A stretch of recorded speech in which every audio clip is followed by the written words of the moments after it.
Welcome. Today we're taking a really close look at the Amazon Fire TV 50-inch 4 Series, the 2024 release.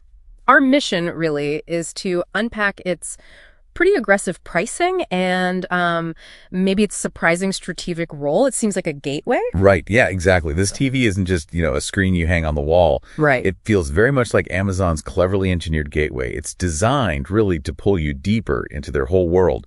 Prime Video, Alexa, all that stuff. We'll explore its journey, its strengths, and some definite trade-offs. Okay, so let's start there. I mean, a lot of us remember the little Fire TV stick. How did Amazon actually get from that peripheral to building its own TVs? Well, it's been a really deliberate progression, actually. Amazon kicked things off with the Fire TV stick way back in 2014. It's a simple add-on, right? Yeah, just plugged into your existing TV. Exactly. Then around 2017, they shifted strategy. They started licensing out their Fire OS. Yeah. So you saw TVs from brands like Toshiba, Insignia running Fire TV software. That got their platform onto way more screens really fast. Ah, okay. So they got the software footprint out there first, using other people's hardware. Smart. What was the tipping point to actually build their own TVs? Well, the final stage, and maybe the most strategic, was in 2021. That's when they launched their own Amazon-branded TVs. You had this 4 Series and also the slightly more upscale Omni Series. This 4 Series specifically feels very much positioned for, let's say, mass market acquisition. It's built to get you right into Prime Video, using Alexa, maybe connecting smart home devices right out of the box. Okay, got it. So that explains the journey into making the hardware itself. Now, once you actually get one home, what's the day-to-day experience like?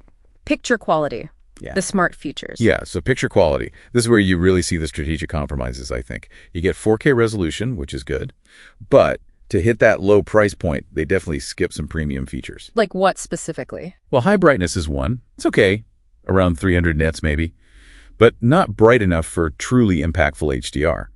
And crucially, it lacks Dolby Vision. That's a big one. Most competitors, even budget ones, tend to offer that now for better color and contrast. Right, so the picture is functional, good enough to get you watching Prime Video, maybe? That's a good way to put it. It gets you into their ecosystem content. Yeah. It's not really designed to wow you with visual fidelity compared to, say, slightly pricier sets. Okay. And the sound, I hear budget TV speakers are often lacking. Oh, definitely.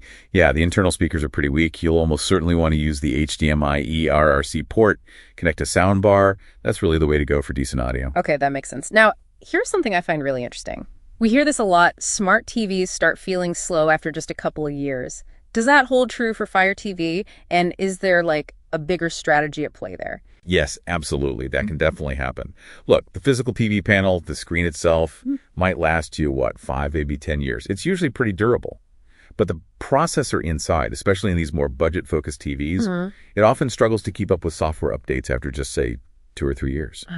So you get this weird split, this bifurcated lifespan is what some call it. The screen is fine, perfectly good. Yeah. But using the built-in apps, navigating the menus, it just becomes frustratingly slow, laggy. Wow. So it's almost like built-in obsolescence, but just for the smart part, while the actual display is okay. Yeah. That's kind of clever in a way, because who hasn't had a TV that works fine, but just feels ancient to use? Exactly. And what happens then when those integrated smart features get too annoying? You just buy an external streamer. Right. Maybe you go out and buy a new external Fire TV stick or Fire TV Cube, and boom, Amazon keeps you right there inside their ecosystem. Right. You're still using their interface, seeing their ads, engaging with their services.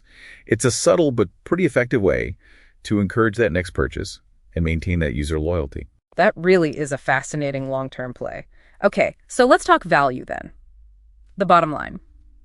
This TV, the 50-inch 4 Series, it's often on sale for like $289, right? Yeah, and that sale price is absolutely key. Its whole value proposition hinges on catching it that low.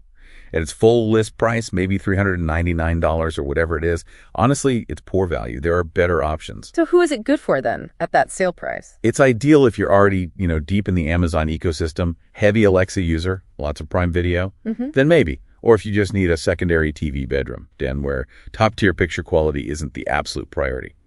But if you're looking for the best possible picture for your money, especially for HDR movies and shows, you'd likely be better off spending maybe $50 or $100 more. For competitor like? Yeah, like a TCL or maybe a Hisense in that budget range.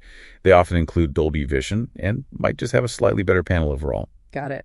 This has been really illuminating. As we wrap up this deep dive, what's the sort of key takeaway, the big picture idea you want people to think about with this Fire TV? I think the main thing is this. When you buy a smart TV today, especially a budget one like this, ask yourself, are you just buying a screen?